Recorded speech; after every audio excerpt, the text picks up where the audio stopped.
মুসা আলাইহিস সালাম তাদেরকে গাভী জবাই করতে বললো। এরপর তারা বিভিন্ন প্রশ্ন মানে মুসাকে জোরজুরি করতে লাগলো এবং আল্লাহ পাক একের পর এক নতুন কন্ডিশন এবং শর্ত আরোপ করতে লাগলো। এটা তোমাদের একটা অবাধ্যতা ছিল। কোরআনের উদ্দেশ্য হচ্ছে ফ্যাক্টটা মূল না, আমাদের কোথায় কি করতেছে কি হচ্ছে ঘটনা সেটা উদ্দেশ্য না, কেন হচ্ছে এবং এখানে মূল সমস্যাটা কি সেটাকে তুলে আনা।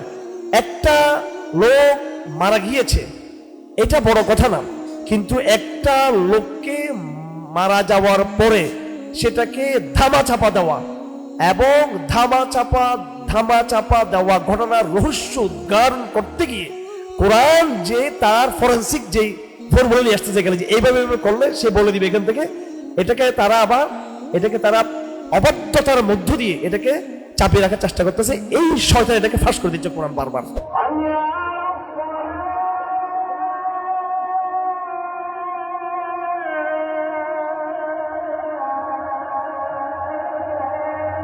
نحمده ونستعينه ونستغفره ونؤمن به ونتوكل عليه ونعوذ بالله من شرور أنفسنا ومن سيئات أعمالنا من يهده الله فلا مضل له ومن يضلله فلا هادي له ونشهد أن لا إله إلا الله وحده لا شريك له ونشهد أن محمدا عبده ورسوله أما بعد فأعوذ بالله من الشيطان الرجيم بسم الله الرحمن الرحيم وإذ قال موسى لقومه إن الله يأمركم أن تذبحوا بقرة قالوا أتتخذنا هزوا قال أعوذ بالله أن أكون من الجاهلين قالوا ادع لنا ربك يبين لنا ما هي قال إنه يقول إنها بقرة لا فارض ولا بكر عوان بين ذلك فافعلوا ما تؤمرون قالوا ادع لنا ربك يبين لنا ما لونها قال إنه يقول إنها بقرة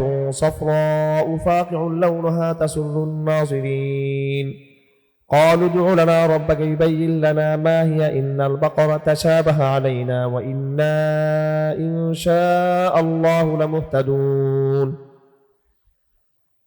إلى آخر الآية। আমরা এতদিন কিছু বিষয়ভিত্তিক আলোচনা করছিলাম বিভিন্ন উপলক্ষকে সামনে রেখে, যেমন সিরাত রসুলের কিছু আলোচনা আমরা করার চেষ্টা করেছি। এরপরে অন্তধর্মীয় আলোচনা আমরা করেছি হিন্দুদের দুর্গা পূজা উপলক্ষে, যেহেতু আমাদের মধ্যে বিভিন্ন ভুল নেগেটিভ প্রতিষ্ঠিত হতে যাচ্ছিল সৌজন্যতার নামে, রাজনৈতিক সংস্কৃতির নামে, সামাজিক সহাবস্থানের নামে। তো ওই নেগেটিভটাকে ভাঙার জন্য এই দুর্গা পূজার সময়টাকে কেন্দ্র করে আমরা মুসলিমদেরকে কিভাবে দাওয়াত দিতে হবে সেই জায়গায় আমরা কোরআনের যে আন্তধর্মীয় যে আলাপ কম্পারেটিভ রিলিজনসের যে মূল্যায়ন কোরআন শরীফের, ওইটা আপনাদের সামনে তুলে ধরেছি। আমরা আগে বলে দিয়েছি আপনাদেরকে যে আমরা কোরআন কারীম শুরু থেকে আমরা তাফসীর করব, কিন্তু যখন সময় যখন কোনো বিশেষ উপলক্ষ আসবে তখন আমরা আলোচনার প্যাটার্ন আমরা ওইদিকে নিয়ে যাব এবং ওই বিষয়ভিত্তিক আলাপে আমরা গিয়ে কোরআন শরীফের সমসাময়িক যে এই বিষয়ে কোরআনে কি অবস্থান সেটা তুলে ধরার চেষ্টা করব। তো সেজন্য বেশ কিছুদিন আমরা ওইদিকে আলাপে ছিলাম, আমরা আবার আমাদের ধারাবাহিক আলাপে ফিরে আসছি। তো আজকের এই আলাপটা আগেও করা হয়েছিল, তারপর যেহেতু আপনাদের একটু স্মরণে দেওয়ার জন্য আমরা আবার পিছন থেকে আলাপটা নিয়ে আসছি, যেন একটা আলাপের ধারাবাহিকতা আমাদের মাইন্ড সেট আপে যেন ওইভাবে যেন জায়গা পায়। সেজন্য আমরা আবার একটু পিছন থেকে গিয়ে আলাপ করতে চাই। এই আলাপটা হলো বনী ইসরাইলের একটা ঘটনা। আপনারা সকলে জানেন যে সূরাতুল বাকারা হলো বনী ইসরাইলের ঘটনাবহুল একটা সূরা, যেখানে বনী ইসরাইলের বিভিন্ন বিষয়কে আল্লাহ পাক সুবহানাহু ওয়া তাআলার সামনে এনে মুসলমানদেরকে সতর্ক করেছেন। এই সমস্ত ঘটনাগুলোর মধ্যে একটা ছিল একটা ফৌজদারি ঘটনা। এটা হত্যার ঘটনা ছিল, খুনের একটা ঘটনা ছিল। এক ধনী লোক বনী ইসরাইলের, তার কেউ ছিল না, তার আত্মীয় স্বজন বলতে তেমন কোনো ইয়ে ছিল না। এখানে তার নাম বলা হয়েছে আমিল। এটা বর্ণনা আর কি, এটা বিশুদ্ধ হাদিসে নাই, তবে বিভিন্ন রাওয়ায়াতের মধ্যে এটা পাওয়া যায়। তার এক ভাতিজা ছিল, সে সম্পদ লাভের আশায় তাকে হত্যা করলো, তার চাচাকে হত্যা করলো, করে সে অনেক দূর এলাকায় এই রাষ্ট্রকে নিক্ষিপ্ত করলো, করে যেন এটার অভিযোগ অন্যের ঘাড়ে যেন সে চাপিয়ে দিতে পারে। এটা একটা নতুন একটা ঘটনা ছিল। যেখানে হত্যাকারীকে খুঁজে বের করা এটা বড় একটা কঠিন একটা ব্যাপার ছিল। আর মানুষ ওই ঘটনার কারণে বিভ্রান্ত হয়ে ওই এলাকার যারা লোক ছিল তাদেরকে মানুষ দোষী মনে করতেছিল। তো আল্লাহ পাক সুবহানাহু ওয়া তাআলা এই সত্যকে উদ্ঘাটন করার জন্য বনী ইসরাইলকে একটা কৌশল আল্লাহ পাক বলে দিলেন। এই কৌশলের ভিতর দিয়ে কয়েকটা বিষয়, একটা হলো বনী ইসরাইলের মধ্যে আনুগত্যের বিষয়টা দেখা, যে এরা বিভিন্ন সময়ে যে আল্লাহর পক্ষ থেকে যে বিধানগুলো আসে এই বিধানগুলোর ক্ষেত্রে তাদের কতটুকু আনুগত্য এবং কতটুকু এটার প্রতি তাদের দায়িত্ববোধ, জবাবদিহিতা, এটা একটা পরীক্ষা নেওয়া। আর পাশাপাশি অলৌকিক ঘটনা দিয়ে হত্যাযজ্ঞের এই মূল রহস্য উদ্ঘাটন, যেটা আমরা বর্তমানে ফরেন্সিক টেস্টের মাধ্যমে করার কথা বলি বা বিভিন্নভাবে গোয়েন্দা তথ্যের ভিত্তিতে। এটা ছিল একটা অলৌকিক ঘটনা দিয়ে, এটা কোনো ফরেন্সিক টেস্ট না, এটা ছিল একটা মেরাকল ঘটনা। একটা গরুকে জমা করা হবে এবং সে ওখান থেকে বলে দিবে, সে চিহ্নিত করে দিবে যে আসলে এই এলাকাতে হত্যাকাণ্ড ঘটনার পিছনে কারা কারা মূল নায়ক ছিল, কারা এটার পিছনে মূল কারিগর ছিল। তো এই ঘটনা উল্লেখ করার উদ্দেশ্য আমি আপনাদেরকে আগের বারেও বলেছিলাম, মাঝখানে অনেক লম্বা সময় চলে গেছে। এই ঘটনা আল্লাহ পাক সুবহানাহু ওয়া তাআলা একবার শুরু থেকে শেষ পর্যন্ত ধারাবাহিক কিন্তু বর্ণনা করেন নাই। আপনি খেয়াল করেন, আপনার হাতে একটু কনসেপ্ট রাখবেন যে গরুর এই ঘটনা শুরু হচ্ছে 67 নম্বর আয়াত থেকে। ওয়াইদ ক্বালা মূসা লিকাওমিহি ইন্নাল্লাহা ইয়ামুরুকুম আন তাযবাহু বাকরা, এটা শুরু হচ্ছে 67 নম্বর আয়াত, 67 আয়াত নম্বর 67, এখান থেকে শুরু হচ্ছে। কিন্তু মানে কোরআনের বয়ান শুরু হচ্ছে এখান থেকে এই ঘটনা সম্পর্কে, কিন্তু মূল ঘটনার সূত্রপাতের আলোচনা হলো 73 নম্বর আয়াত। 73 নম্বর আয়াত, এই বিষয়টা নিয়ে আমি দীর্ঘ আলোচনা করছি এবং সেটা আমাদের অনলাইনে আছে, আল কোরআন দারসের পেজে আছে, আপনারা একটু দেখে নেবেন। এখানে এসে যারা তেলাওয়াত করে একটু সবাই একটু কিছুটা বিভ্রান্তি শিকার হতে পারে মানুষ, কারণ 67 নম্বর আয়াত থেকে শুরু করে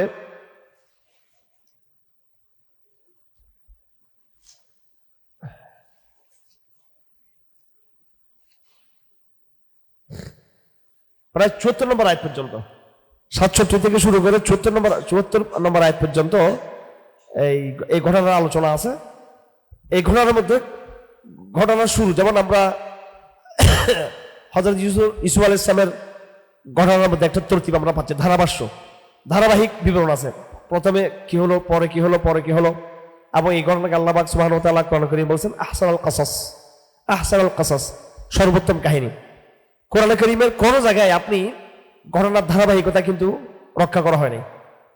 কেন? কে বলতে পারবে? কেন দেখি বলেন। খাই ফেলছেন সবাই, ঠিক আছে, বলেন।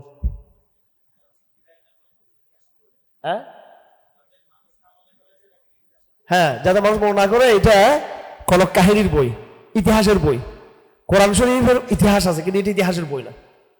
কোরআন শরীফে বিজ্ঞান আছে কিন্তু এটা বিজ্ঞানের বই না। কোরআন শরীফে এই সমাজ ব্যবস্থার কথা আছে কিন্তু এটা সমাজ ব্যবস্থার বই না। এটা সামগ্রিক একটা কিতাব। এই জন্য কোরআন কারীমে কোনো বিষয়ভিত্তিক কোনো চ্যাপ্টার রেখে নেয় কোরআন শরীফে। এমন বলে যে আজকে এই জায়গাটা নামাজের চ্যাপ্টার, এটা এই সলাতের চ্যাপ্টার, এটা জিহাদের চ্যাপ্টার, এটা ইতিহাসের এই অধ্যায় থেকে অধ্যায় পুরো ইতিহাস, এরকম বলা নেই। কারণ কোরআন কারীম সাধারণ অন্য কোনো 10টা বইয়ের মতো না। কোরআন কারীম একটা আগা গোড়া একটা মুআজিজা, এটা এজাজ কোরআন কারীম, এটা বুঝে নিতে হবে। এটা এখানে ইঙ্গিত থাকবে, ইশারা থাকবে, আগের কথা পরে, পরের কথা আগে, মাঝখানের কথা আগে, আগের কথা মাঝখানে, এইভাবে থাকবে। এখানে এই 67 নম্বর আয়াত থেকে 74 নম্বর আয়াত পর্যন্ত আল্লাহ পাক সুবহানাহু ওয়া তাআলা এই কয়েকটা আয়াতের মধ্যে যে ফৌজদারি ঘটনা বনী ইসরাইলের, এই ফৌজদারি ঘটনার বিবরণ তুলতে গিয়ে আল্লাহ পাক সুবহানাহু ওয়া তাআলা এই প্রথমেই বলতেছেন মূসা আলাইহিস সালাম তাদেরকে গরু জবাই করতে বলল। ওয়াইদ ক্বালা মূসা লিকাওমিহি আন তাযবাহু বাকরা, যে স্মরণ করো যখন মূসাকে বলা হলো, যখন মূসা আলাইহিস সালাম বললেন তার সম্প্রদায় থেকে একটা গাভী জবাই করার জন্য, এবং তখন থেকে সেখানে তাদের অবাধ্যতার কাহিনী আল্লাহ পাক বলতেছেন। বহু দূরে গিয়ে পুরো এই ঘটনার মানে এদের অবাধ্যতার পুরো বিবরণ শেষ হওয়ার পর আল্লাহ পাক এই ঘটনা শুরু করছেন তাদের অবাধ্যতা দিয়ে। এখন বনী ইসরায়েলের অবাধ্যতা ছিল যে তারা এই যখন গাভীর কথা যখন আসলো তখন তারা এটা নিয়ে একটা গড়িমসি করতে লাগলো, কিরকম গাভী, রং কিরকম, কেমন হবে, 3টা প্রশ্ন করছে তারা। এখানে 3টা প্রশ্ন হাদিস শরীফে আছে। তারা যদি প্রশ্ন না করতো তাহলে আজজাত এই তাহলে অবশ্যই এই আল্লাহ পাক যে বলছেন আন্তাজ বাকারা, তোমরা যে কোনো একটা গাভী দিয়ে দাও, যে কোনো একটা গাভী দিয়ে দিন হতো। কিন্তু হাদিস শরীফে এটা বলা আছে লাউ যাবাহু আইয়া বাকারাতিন। যখন মুসা ইসলাম বললেন যে আল্লাহ পাক তোমাদেরকে একটা গাভী জবাই করতে বলছে, তো রসুল তো আমাদের নবীজি সাল্লাল্লাহু আলাইহি ওয়াসাল্লামের সাথে ফরমান যে এই কথা শুনে তারা যদি যে কোনো একটা গাভী, কালো হোক, সাদা হোক, ছোট হোক, বড় হোক, মাঝারি হোক, চাষের হোক, হাল চাষের হোক, হাল চাষের না হোক, একটা এমনি গাভী জবাই করে দিলে হয়ে যেত। লাউ যাবাহু আইয়া বাকারাতিন লাআজজাতহুম, যে কোনো একটা গাভী দিয়ে দিলে এটা তাদের জন্য যথেষ্ট ছিল। কিন্তু তারা সেটা না করে বকরাতের মধ্যে চলে গেল। তারা তাদের যে স্বভাবজাত বনী ইসরায়েলের মানে তাদের মধ্যে একটা মানে বিদ্ঘুটে তাদের মধ্যে প্রত্যেকটা জায়গার মধ্যে একটা প্রশ্ন করা, এটাকে না মানার একটা প্রবণতা, এটা না শোনার একটা প্রবণতা, এটা বনী ইসরায়েলের স্বভাবজাত। সত্য মিথ্যা জানার পরও তাদের মধ্যে একটা মানে এই অন্যমনস্কতা, এই ভাবটা তাদের মধ্যে মারাত্মকভাবে ছিল। একটা কনস্পাইরেসি ভাব, এড়িয়ে যাওয়া, হিংসা, বিদ্বেষ, এগুলো একবার বনী ইসরায়েলের মজ্জাগত স্বভাব। এই জাতি যতটা ব্রিলিয়ান, যতটা মেধাবী, যতটা তাদের ব্রেন শার্প, পৃথিবীতে অন্য কোনো জাতির ব্রেন এত শার্প না, ওদের ব্রেন যত পরিষ্কার। আবার এদের মধ্যে যত বক্রতা, এদের অন্তরে যতটা ময়লা, এটা আবার অন্য কোনো জাতির মধ্যে নেই। তো স্বাভাবিক একটা প্রশ্নকে তারা বিভিন্ন স্বাভাবিক একটা বিষয়কে তারা নানা প্রশ্ন মানে জর্জরিত করে ভিন্ন খাতা তারা নিয়ে গেল। মুসা আলাইহিস সালাম তাদের এই প্রশ্ন শুনে বলেন আউযু বিল্লাহি আন আকুনা মিনাল জাহিলিন। এটা একটা আমাদের দায়ীর জন্য শিক্ষার বিষয় আছে যে আমি না জেনে কোনো কথা বলিনি, আমি জেনে শুনে তোমাদেরকে এই কথাটা বলতে বলছি। তোমাদেরকে বুঝে না আসলে এটা তোমাদেরকে করার দরকার, তোমাদের যে আমি পানা চাই আল্লাহ পাক আমাকে মূর্খ এবং অজ্ঞ এরকম মানব হিসেবে আল্লাহ পাক আমাকে করুক, এটা থেকে আমি পানা চাই আল্লাহর কাছে। তো এখানে আপনি খেয়াল করবেন, এটা এই জায়গা আমি আগেও বলছিলাম, আপনাদের ওই আলোচনাটা হয়তো মনে নাই, এটা কোরআনের এজাজ যে কোরআন ইতিহাসের ধারাবাহিক হুবু এইভাবে এটাকে রক্ষা করে না। কোরআন তার মতো করে কথা বলে, তার মতো করে কোরআন কথা বলে। এখানে কোরআন বলতে যাচ্ছে যে বনী ইসরায়েলের অবাধ্যতা, এটাকে মুখ্য করার উদ্দেশ্য। আপনাদের আসলে কোরআন তেলাওয়াত আমরা কম করি, কোরআন তেলাওয়াত কম করি এবং কোরআন তেলাওয়াত কম করি এবং তার চেয়ে আরো বেশি আমরা কম করি যেটা তর্জমা সহ আমরা দেখি না। যদি আমরা স্বাভাবিক কোরআন তেলাওয়াত করতাম, সবাই যদি আমরা স্বাভাবিক কোরআন তেলাওয়াত করতাম, কোথায় কি আছে, কিসের উপর কি, তাহলে আমাদের কথা বলতে আরো সহজ হইতো আমাদের। এখন আমাদের কথা বলতে কঠিন হয়, কারণ আমাদের জনগণের মধ্যে, অডিয়েন্সের মধ্যে কোরআনের যেটা নেই, মানে আইডিয়া নেই কি আছে না আছে। তো এই আল কোরআন দারাসের উদ্দেশ্য হলো আপনাদেরকে কোরআনের সাথে একটু পরিচিত করে দেওয়া, একটু সম্পর্কটা কায়েম করে দেওয়া। দেখুন, লক্ষ্য করুন ভালো করে, এখানে 67 নম্বর আয়াত থেকে আল্লাহ পাক বলতেছেন যে স্মরণ করো যখন নাকি মুসা বলল একটা গাভী জবাই করার জন্য, তখন তারা উত্তর দিল তুমি কি আমাদের সাথে বিদ্রুপ করতেছো, মস্কারি করতেছো আমাদের সাথে। মুসা ইসলাম বললেন না আউযু বিল্লাহ আনা কুনি মিনাল জাহিল। আর যখন আমরা বলি না বলো তোমাকে অমুক জায়গায় যেতে হবে, বলো মস্কারি করছে, বলো আউযু বিল্লাহ আউযু বিল্লাহ, আমরা বলি আউযু বিল্লাহ বলি না আমরা, এটা আমাদের সমাজের মধ্যে আছে আউযু বিল্লাহ, শেষেরটা আর বলি আর কি আউযু বিল্লাহ আনা কুনি মিনাল জাহিলিন। তো এর মুসা আলাইহিস সালাম তখন বল আউযু বিল্লাহ, তোমরা কি বলতেছো এটা, আমি কেন তোমাদের সাথে বিদ্রুপ করবো। তো তারপর এরা এবার প্রশ্ন করা শুরু করলো যে ঠিক আছে তোমার রবকে ডাকো এবং বলো যে কি রকম গাভী তারা চাইতেছে। ক্বালা ইন্নাহু ইয়াকুলু, এরপর মুসা ইসলাম এবার উত্তর দিলেন আল্লাহর পক্ষ থেকে, এটা এমন গাভী হবে লা ফারদু ওয়ালা বিকর, এটা একেবারে এই ফারাদা ইয়াফরুদু বলা হয় কতা ইয়াক্তা, অর্থাৎ অকাট্য, মানে একবারে বৃদ্ধ হতে হতে সে একবারে শেষ পর্যায়ে চলে গেছে। মুসিন্না বয়স্কা, অনেক বয়স হয়ে গেছে তার, আর তার কাছ থেকে কোনো বাচ্চা গাভী জন্ম হওয়ার সুযোগ নেই। লা ফারদুল ওয়ালা বিক, এবং সেটা আবার একবারে কিশোর বয়সেরও না, কম বয়সেরও না, বেশি বয়সেরও না, আওয়ানুম বাইনা যালিক, মাঝামাঝি। ফাফালু মা তুমারুন, এখন যখন তারা একটা সমাধান পেয়ে গেল, এবার প্যাঁচ কি ধরবে?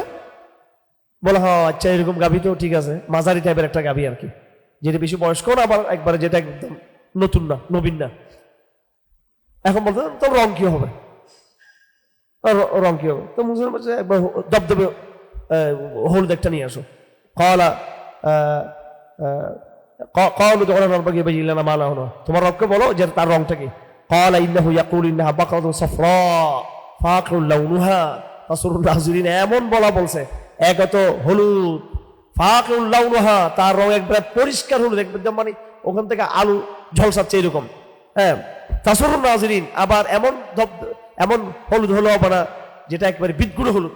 বেশি রঙের ভিতরে বেশি কিন্তু আবার সুন্দর বেশি হয়ে গেলে আবার আরেক সমস্যা, ঠিক আছে? এটা আবার তখন আবার মানুষের রুচির সাথে এটা যায় না অনেক সময়। সব কিছুতে একটা মধ্যবন্ধ থাকা ভালো। এটা এমন হলুদ যেটা কিন্তু দেখতে ভালো লাগে না, এটা আবার ধবধবে হলুদ, ফাকিউল লাউনুহা, তার রংটা একদম পরিষ্কার স্পষ্ট থাকবে। আবার সাথে সাথে তাসরুন নাযিরিন, আবার সেটা কি হবে, যেটা দৃষ্টি যারা যে তাদেরকে যেন আনন্দিত করে, রুচি বোধ হয়, এগুলো আল্লাহ পাক তাদের কি করলেন, চাপিয়ে দিলেন।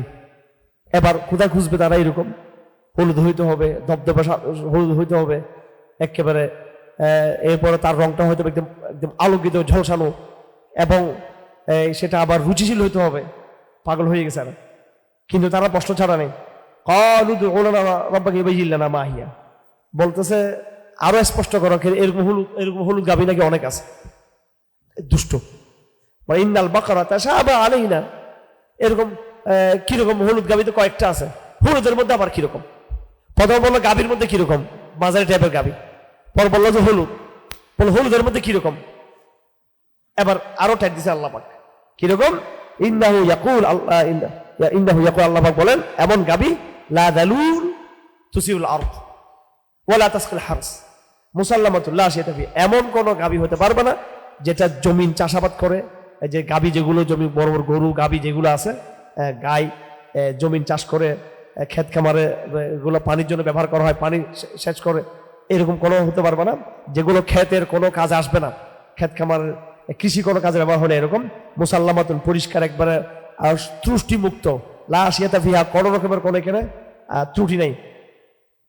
এই তো এরা বুঝে গেছে বলিস্টাইল তো, যে আল্লাহরা যত প্যাঁচ দিব আল্লাহ তত প্যাঁচ থাকবে। এখন এরপরে আল্লাহ পাক আরেকটা দিবে প্যাঁচ, শেষ হবে না, একের পর এক আসতে থাকবে। এবার তারা বলে ফেললো ইনশাআল্লাহ লামুহতাদুন, আমরা গিয়ে কি পাবো, আমরা ঠিকটা আমরা অনুসন্ধান করে বের করতে পারবো আমরা। আচ্ছা, ওই এটা কখন বললো? দ্বিতীয় প্রশ্নের পরে। অর্থাৎ এমন গাভী, যখন তারা এটা বললো যে আপনি আমাদেরকে বলে দেন, তার রংটা বলে দেন, বলে দেওয়ার পরে রংটা বলে দেওয়ার পরে আমরা আশা করি এবার আমরা আবার ঠিকঠাক অনুসন্ধান আমরা করতে পারবো। এটা বলার পরে আল্লাহ পাক তখন তাদেরকে সর্বশেষ যে কন্ডিশনটা দিল, সে কন্ডিশনটা ছিল যে শেষ কন্ডিশনটা এটা ছিল। এরপর আর তাদেরকে আর কোনো কন্ডিশন দেওয়া হয়নি, কারণ তারা কি বলছে? ইনশাআল্লাহ বলছিল। তারা প্রথম প্রশ্ন তারা করছে, দ্বিতীয় প্রশ্ন করার পরে তারা কি করছে? ইনশাআল্লাহ বলছে। তখন তাদেরকে তৃতীয়বার তাদেরকে একটা কন্ডিশন তাদেরকে আরোপ করা হয়েছে। তো দ্বিতীয় কন্ডিশনও ছিল রঙের ব্যাপার। রঙের সম্পর্কে বলার পর তাদেরকে বলা হয়, রঙের কথা বলে, রঙের কথা শোনার পরে তারা বলছে না, আমাদের এখনো বুঝে আসতেছে না, আপনি আরো ক্লিয়ার করেন। আমরা ইনশাআল্লাহ আমরা এবার কি পাবো?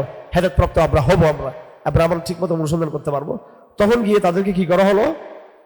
বলা হলো যে এমন গাভী যেটা কোনো কৃষি কাজে ব্যবহার হবে না, এমন গাভী, এবং তাদের কোনো দুস্ত্রুটি নেই, মুসাল্লামা পরিষ্কার, লা শিয়াতা ফিহা, তার কোনো সামান্যতম কোনো কলঙ্ক তার মধ্যে নেই, কোনো কালিমা নেই তার মধ্যে, কোনো আইব নেই, কোনো ত্রুটি নেই। ফাজা বাহুহা ওয়া মা কাদু ইয়াফালুন, অথবা তারা সেটাকে জবাই করলো, তারা সেটা চায় নাই। দেখেন কোরআন বুঝাচ্ছে আমি এখানে, কাহিনী বলার উদ্দেশ্য না, কাহিনীটা আপনারা ছোটবেলা অনেক শুনছেন। এখানে বনী ইসরাইলের অবাধ্যতার কথা আসতেছে এখানে, মূল ফ্যাক্ট ঘটনা কি এটা এখনো কিন্তু উল্লেখ করছে এখানে। কারণ এত কথা যে মুসা আলাইহিস সালাম বললেন যে একটা গাভী জবাই করো, তোমরা একটা গাভী জবাই, কেন গাভীটা জবাই করতে বলা হয়েছে? এরপরে তারা বললো যে কিরকম গাবি হবে, কিরকম গাবি হবে, কেমন গাবি, বিভিন্ন প্রশ্ন করতে লাগলো। এখনো কিন্তু কোরআন শরীফ মূল কথা কিন্তু এখানে আনে নেই, আনছে এখানে। এই শেষে গিয়ে 71 নম্বর আয়াতের পরে 72 নম্বর আয়াতের মধ্যে বলতেছে ওয়াইজ কাতালতুম নাফসান ফাদারাতুম ফিহা ওয়াল্লাহু মুখরিজুম মা কুনতুম তাকতুমুন। এবং যখন নাকি তোমরা একটা মানুষকে হত্যা করলে, এরপর তোমরা সেটা নিয়ে তোমরা দ্বিধান্বিত হয়ে গেলে, তোমরা দ্বিধাবিভক্ত হয়ে গেলে, তোমরা এটা নিয়ে সন্দেহের মধ্যে চলে গেলে কি হবে না হবে, ওয়াল্লাহু মুখরিজুম মা কুনতুম তাকতুমুন, আর আল্লাহ যা তোমরা গোপন রেখেছো সেটা আল্লাহ উদ্ঘাটন করতে সক্ষম। এই কথাটা তো আগের বলা দরকার ছিল।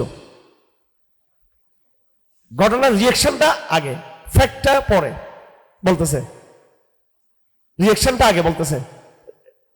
আগে ফ্যাক্ট আসবে যে এমন একটা ঘটনা ঘটেছিল, অতঃপর সেই ঘটনার পরিপ্রেক্ষিতে বনি ইসরাইলকে আল্লাহর পক্ষ থেকে মুসা আলাইহিস সালাম এই নির্দেশ দিয়েছেন। এটাই তো হওয়া কথা, স্বাভাবিক। কিন্তু কোরআন কারীম এইভাবে কি করা নেই, করছে এইভাবে করা নেই। এই না করাটা কি কোরআনের এজাজ নাকি কোরআনের দুর্বলতা? এটা তো আপনি বুঝে বলতেছেন না বুঝে বলতেছেন। আমাদের কোরআন দারাসের এখানে আমরা এই প্ল্যাটফর্মটা কেন দাঁড় করেছি ভাই, এটা একটা অনেক বড় জায়গা, ক্রিটিক্যাল জায়গা। কিন্তু এটাকে আপনি এটাকে খানকা মনে করলে ভুল করবেন, কিন্তু এটা খানকা না, কিন্তু এটা তাবলীগ জামাতের মেম্বার না, আবার রাজনৈতিক এই মঞ্চ এটা না, কিন্তু এটা একটা অনেক বড় বুদ্ধিভিত্তিক একটা জায়গা, কঠিন একটা জায়গা, একটা দারাস। আপনাদেরকে একটা জায়গায় আসতে হবে, কোরআনকে বুঝে শুনে একদম বাইরেশন যুক্তি দিয়ে, মনের প্রশান্তি দিয়ে, ইনটিউশন, রেশন উইথ ইনটিউশন, যুক্তি এবং আপনার মনের যেই এটাকে কি বলা হয়, অবচৈতনিকভাবে মনের সজ্ঞা, যেটা মনের যে একটা মন থেকে বুঝে আসা, এনসারাহ সদন, ওইটা নিয়ে আপনাকে কোরআন বুঝতে হবে। দুইটা লাগবে, আঁকাও লাগবে, মনের আওয়াজও লাগবে। এই জন্য দেখেন, আমি আপনাদেরকে একটা প্রশ্ন মুখে করতে চাই। কোরআন ফ্যাক্টটাকে উল্লেখ করলো না, ঘটনাকে উল্লেখ করলো না।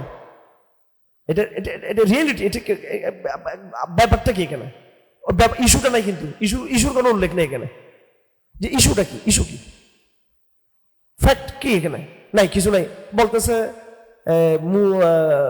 মুসা আলাইহিস সালাম তাদেরকে গাভী জবাই করতে বললো, এরপর তারা বিভিন্ন প্রশ্ন মানে মুসাকে জোরজুদি করতে লাগলো, আবার আল্লাহ পাক একের পর এক নতুন কন্ডিশন এবং শর্ত আরোপ করতে লাগলো। এটা তোমাদের একটা অবাধ্যতা ছিল। আমরা এতটুকু তারা বুঝতেছি যে এখানে একটা অবাধ্যতার ঘটনা করতেছে এখানে, কিন্তু এই অবাধ্যতার মধ্যে একটা গাভীর কথা আসতেছে এখানে, একটা গাভীকে জবা করার কথা আসছে। কেন গাভীটাকে জবা করতে বলা হলো, কারণ কি, ঘটনার ব্যাপারটা কি? এটা তো স্বাভাবিকভাবে যে কোনো সাহিত্যিক, যে কোনো ঔপন্যাসিক, যে কোনো লেখক, যে কোনো উপস্থাপক, যে কোনো বক্তা প্রথমে এই ঘটনাকে আগে উল্লেখ করবে, ঠিক কিনা? আপনার কথা বুঝতেছেন না আপনারা? ঘটনাকে উল্লেখ, যে একটা হত্যাকাণ্ড ঘটেছে, সেই হত্যাকাণ্ডের প্রেক্ষিতে আল্লাহ নবী আদিষ্ট হয়ে তাদেরকে একটা গাভী জবাই করতে বলে, সেই গাভী পরসত্তরা তাদেরকে বলে দিবে। এখন এটা কোন নামগন্ধ নেই, আল্লাহ পাক শুরু করছে রিয়াকশন দিয়ে যে তোমরা গাভী জবাই করো। কারণটাকে উল্লেখ না করে, কারণের ওই কারণ থেকে সৃষ্ট যেই শাস্তি স্বরূপ যে ব্যবস্থা বা অনুসন্ধানী, যে বলতেছে টেস্ট শুরু করো, কিন্তু কেউ জানে না কি হয়েছে, কি হয়েছে, কি হয়েছে, কেউ টেস্ট করবো? আর একটা হত্যাকাণ্ড হয়েছে, এটা আসতেছে পরে। আগে মানুষকে মূল কথা আগে বলতে হবে। এটা কি কোরআনের দুর্বলতা? এটা উপস্থাপনার এই ঢং, আগের কথা পরে। স্পষ্ট আপনি কোরআন শরীফ নিয়ে দেখেন, আপনি দেখেন এই 67 নম্বর আয়াতের কথাটা পরের কথা, এটা কোনো ফ্যাক্ট না, এটা হচ্ছে একটা এই রিয়াকশনাবল একটা বিধান, যে তোমরা এরকম করো, এরকম করো, এরকম করতে হবে। আর মূল ঘটনা আসতেছে আয়াত নম্বর 72-এর মধ্যে, 72 নম্বর আয়াতের মধ্যে মূল ঘটনা আসতেছে, যেটা পরে আসতেছে সেটা। তো এবং এগুলোর উপরে কিন্তু ওরিয়েন্টালিস্টদের কিন্তু এটার উপরে ব্লেম আছে, কোরআনের এগেনস্টে অভিযোগ আছে, এরা এলিগেশন তৈরি করে কোরআনের বিরুদ্ধে, যে এগুলো কোরআনের দুর্বলতা, ব্যর্থতা, কোরআনের এটা একটা সাহিত্যের পরিবর্তে একটা কাজ। এখন আপনারা বলেন, এটা কি এজাজ নাকি এটা শত্রুদের ভাষায় এটা কোরআনের একটা সাহিত্যিক ব্যর্থতা, নাকি আমি আপনাদের মধ্যে আবার নতুন করে একটা সন্দেহ জায়গা দিলাম এখানে, আবার আগে তো ইমান ঠিক ছিল, এখন আবার প্রশ্ন করে আবার সন্দেহ উস্কানি দিলাম আমি এখানে? ব্যাপারটাই হোক কিনা, কথা বুঝতেছেন না মনে হয়? সবাই ভাষণ শুনতে অভ্যস্ত সবাই, ঠিক আছে, সুন্দর ভাষণ দেয়। আগামীকালকে শুনবেন, সিয়ারের ওখানে আছে, ওখানে শুনবেন ভাষণ।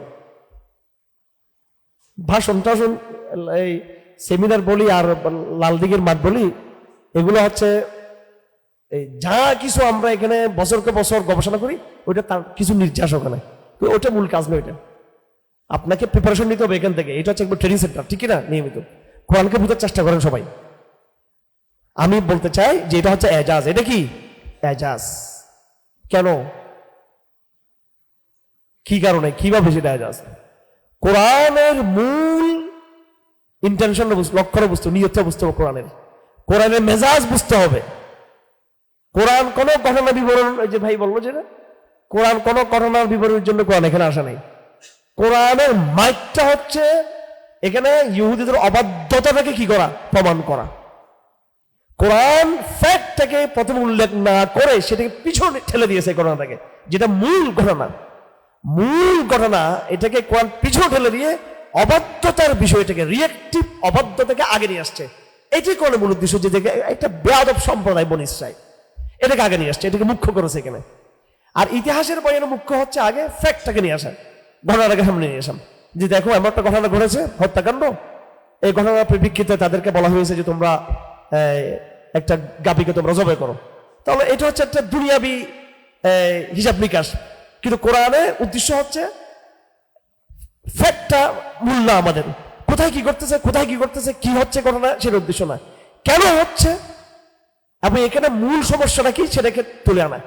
একটা লোক মারা গিয়েছে, এটা বড় কথা না, কিন্তু একটা লোককে মারা যাওয়ার পরে সেটাকে ধামাচাপা দেওয়া এবং ধামাচাপা দেওয়া ঘটনার রহস্য উদ্ঘাটন করতে গিয়ে কোরআন যে তার ফরেন্সিক যেই ফর্মুলা নিয়ে আসতেছে এখানে, যে এইভাবে করলে সে বলে দিবে এখান থেকে, এটাকে তারা অবাধ্যতার মধ্য দিয়ে এটাকে চাপিয়ে রাখার চেষ্টা করতেছে। এই শয়তান এটাকে ফাঁস করে দিচ্ছে কোরআন বারবার। হ্যাঁ, একটা লোকের হত্যাকাণ্ড এটা যেমন বড় ঘটনা, তার চেয়ে বড় ঘটনা হলো এই ঘটনাকে ধামাচাপা দেওয়ার অপপ্রয়াস যেটা আছে, এটা হচ্ছে আরো বড় জঘন্যতম একটা জাতীয় খাসলত। হত্যাকাণ্ড এটা একটা ইন্ডিভিজুয়াল ঘটনা, এটা হয়ে গেছে একটা ঘটনা, এটা জাতীয় পাপ না। সমস্ত বনী ইসরাইল মিলে কিন্তু এই লোকটাকে হত্যা করে নাই, সেটা করছে এটা, হ্যাঁ, কিন্তু সমস্ত বনী ইসরাইল মিলে এই ঘটনাকে তারা ধামাচাপার জন্য তারা কি করছে, চেষ্টা করছে। বনী ইসরাইলের এই গাবি যে বনী ইসরাইলের এই লোকটাকে যে মারা গিয়েছে, এটা একজন ব্যক্তির ঘটনা, কিন্তু এই হত্যাকাণ্ডের রহস্য উদ্ঘাটনে যে গাবির প্রস্তাব কোরআনে দেওয়া হয়েছে, সেই গাবির প্রস্তাবকে নানানভাবে প্রশ্নবিদ্ধ করে হত্যাকাণ্ড ঘটনাকে এড়িয়ে যাওয়ার যে প্রবণতা, এটা তো সমগ্র বনী ইসরাইল যুক্ত ছিল এই ষড়যন্ত্রের মধ্যে। বুঝতে পারছে? এখন আমি ইন্ডিভিজুয়াল ঘটনাকে আমি মুখ্য করব নাকি আমি সামগ্রিক অপরাধ এটাকে মুখ্য করবো? আমি কথা বুঝতেছেন না মনে হয় নাকি? হ্যাঁ, কথা, হ্যাঁ, সামগ্রিক অপরাধ এটাকে মুখ্য করছি। দেখো তোমরা কেমন অবাধ্য। তো এই ঘটনাকে শেষে নিয়ে আসতে ঘটনাটাকে শেষে নিয়ে আসা হয়েছে। তো শেষ করতেছে আল্লাহ পাক এই আয়াত দিয়ে, যে তোমাদের হৃদয় এত শক্ত হয়ে গেছে, অথচ তোমাদের চেয়ে পাথর অনেক ভালো। তোমাদের চেয়ে কি ভালো? পাথর ভালো। শেষ হতে এই ঘটনা ঘটলো, ঘটনাটা আপনারা সকলে জানেন, যখন নাকি এই গাবীকে জবে করার পরে যখন কি করা হলো, মৃত ব্যক্তির কোথায় কি দেওয়া হলো, যখন তাকে স্পর্শ করা হলো, সে সাথে সাথে বলে দিয়েছে যে আমাকে কে খুন করেছে, ওই ব্যক্তি খুন করেছে আমাকে, আমার ভাতিজা খুন করেছে আমাকে। গাবী বলো নেই, গাবীর মাধ্যমে কি করা হয়েছে, জবাইকৃত গাবীর মাধ্যমে যখন সেটা ফাকুল্লাহ বিয়াদিহা, যে তোমরা তার লেজকে, তার বিশেষ অংশ বিশেষকে তার সাথে স্পর্শ করাও এবং মৃত ব্যক্তিকে আল্লাহ জীবিত করবেন, জীবিত করে সেই বলে দিবে, সে বলে আমাকে আবার মরে গেছে, কিন্তু আবার শুধু সে জাস্ট কি করছে, খুনিকে কি করে দিয়েছে, চিহ্নিত করে দিয়েছে।